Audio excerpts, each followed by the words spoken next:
ଏହି ନମ୍ବର ସହିତ ସେ ଝିଅର ନାମ ଲେଖିକି ତକିଆ ତଳେ ରଖିଦିଅନ୍ତୁ। ଗ୍ୟାରେଣ୍ଟି ଦେଉଛି ସେ ଝିଅ 5 ମିନିଟ୍ରେ ତୁମ ପାଖକୁ ଆସିବ। ଯାହା ଚାହିଁବେ ତାହା କରିବ। କୌଣସି ପ୍ରକାର ବାଧା ଦେବ ନାହିଁ। ହଁ ଫ୍ରେଣ୍ଡସ୍, ଯଦି ଆପଣ ସୁନ୍ଦରୀ ଝିଅ ବା ସୁନ୍ଦରୀ ଭାଉଜ ଆଡ଼କୁ ଆକର୍ଷିତ ହେଉଛନ୍ତି, ତାକୁ ପଟେଇ ତାଠାରୁ ନିଜର ମନ ମୁତାବକ କାମ ହାସଲ କରିବାକୁ ଚାହୁଁଛନ୍ତି, ତେବେ ଆଜିର ଏହି ଭିଡ଼ିଓଟି ଆପଣଙ୍କର ଇଚ୍ଛାକୁ ପୂରଣ କରିବ। କାରଣ ଆଜିର ଏହି ଭିଡ଼ିଓଟିରେ ମୁଁ ଆପଣଙ୍କୁ ଶିଖେଇବି ଏମିତି ଏକ ମହାଶକ୍ତିଶାଳୀ ବଶୀକରଣ ନମ୍ବର। ଏହି ନମ୍ବର ସହିତ ଆପଣ ଯେଉଁ ଝିଅ ବା ସ୍ତ୍ରୀର ନାମ ଲେଖିକି ତକିଆ ତଳେ ରଖିଦେବେ, ସିଏ 5 ମିନିଟ୍ରେ ତୁମ ପାଖକୁ ଆସିବ। ଯାହା ଚାହିଁବେ ତାହା କରିବ। ନମସ୍କାର ଫ୍ରେଣ୍ଡସ୍, ଓଡ଼ିଆ ଫଣ୍ଡା ଚ୍ୟାନେଲକୁ ଆପଣମାନଙ୍କୁ ସ୍ୱାଗତ। ଏହି ନମ୍ବର ଏତେ ଶକ୍ତିଶାଳୀ କି ଏହାର ପ୍ରୟୋଗରେ ହଜାର ହଜାର ଲୋକମାନେ ଲାଭବାନ ହେଇଛନ୍ତି। ସୁନ୍ଦରୀରୁ ସୁନ୍ଦରୀ ଝିଅକୁ ମୁହୂର୍ତ୍ତକ ଭିତରେ ପଟେଇ ପାରିଛନ୍ତି, ଆଉ ତାଠାରୁ ନିଜର ମନ ମୁତାବକ କାମ ହାସଲ କରିପାରିଛନ୍ତି। ଶାଶୁ, ନଣନ୍ଦ, ଦିଅର, ଭାଉଜ କାହାକୁ ବି ନିଜ ବଶରେ କରି ତାଠାରୁ ନିଜର ମନ ମୁତାବକ କାମ ହାସଲ କରିପାରିଛନ୍ତି। ତେଣୁ ଆପଣ ବି ମୋ କଥା ମାନି ବିଶ୍ୱାସର ସହିତ ଏହି ବଶୀକରଣ ଗୋଟିଏ ଥର କରିକି ଦେଖନ୍ତୁ। ଗ୍ୟାରେଣ୍ଟି ଦେଉଛି ଯେଉଁ ଝିଅ ପଟୁନଥିଲା ସେ ଝିଅ ଆପେ ଆପେ ପଟିଯିବ।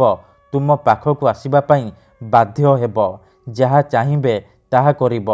ତୁମର ସବୁ ଇଚ୍ଛା ପୂରଣ କରିବ। ଯଦି କେଉଁ ଝିଅ ଆପଣଙ୍କୁ ଧୋକା ଦେଇଛି, ଛାଡ଼ି ପଳେଇଛି, ଆପଣଙ୍କ ନମ୍ବର ବ୍ଲକ୍ କରିଦେଇଛି, ଆପଣଙ୍କ ସହିତ କଥା ହେଉନି, ଅନ୍ୟ କାହାକୁ ଭଲ ପାଉଛି, ଅନ୍ୟ କାହା ସହିତ କଥା ହେଉଛି, ତେବେ କେବଳ ଗୋଟିଏ ଥର ଏହି ବଶୀକରଣ କରିକି ଦେଖନ୍ତୁ। ସେ ଝିଅ ଯେତେ ଦୂରରେ ଥିଲେ ମଧ୍ୟ ରାତିଦିନ ଆପଣଙ୍କ କଥା ଭାବିବ। ନିଜେ ଆସିବ, ଆପଣଙ୍କର ପାଦ ତଳେ ପଡ଼ିବ, ଆପଣଙ୍କୁ ଭଲ ପାଉଛି ବୋଲି କହିବ। ତେଣୁ ମୋର ଆପଣମାନଙ୍କୁ ଅନୁରୋଧ କି ମନରେ କୌଣସି ଖରାପ ଉଦ୍ଦେଶ୍ୟ କିମ୍ବା କୌଣସି ଖରାପ କାମ ପାଇଁ ଆପଣ ଏହି ନମ୍ବରକୁ ପ୍ରୟୋଗ କରିବେନି। କାହିଁକି ନା ଏହି ନମ୍ବର ସହିତ ଆପଣ ଯେଉଁ ଝିଅ ବା ସ୍ତ୍ରୀର ନାମ ଲେଖିଦେବେ, ସିଏ ସାରା ଜୀବନ ପାଇଁ ଆପଣଙ୍କର ବଶରେ ହେଇଯିବ, ଆପଣଙ୍କର ଗୁଲାମୀ କରିବ। ଆପଣ ତାକୁ ଯାହା କହିବେ, ଯେମିତି କହିବେ ସିଏ କରିବ। ଠିକ୍ ଅଛି, ତେବେ ଏହି ବଶୀକରଣ ବିଧିକୁ ଆପଣ କିପରି କରିବେ, କେମିତି କରିବେ, ମୁଁ ଆପଣଙ୍କୁ ଶିଖେଇବି।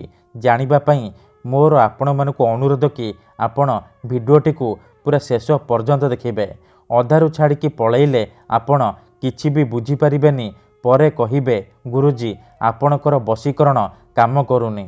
ଦେଖନ୍ତୁ, ଯେଉଁପରି ଆପଣ ଭଗବାନଙ୍କୁ ମାନୁଛନ୍ତି, ଭଗବାନଙ୍କ ଉପରେ ବିଶ୍ୱାସ ରଖିଛନ୍ତି, ନିଜର ସବୁ ଦୁଃଖ କଷ୍ଟ ଅସୁବିଧା ଭଗବାନଙ୍କୁ ଜଣାଉଛନ୍ତି, ଯଦି ସେ ଅସୁବିଧାର ସମାଧାନ ନ ହେଲା, ତାହାର ମାନେ ନୁହେଁ କି ଭଗବାନ ନାହାନ୍ତି।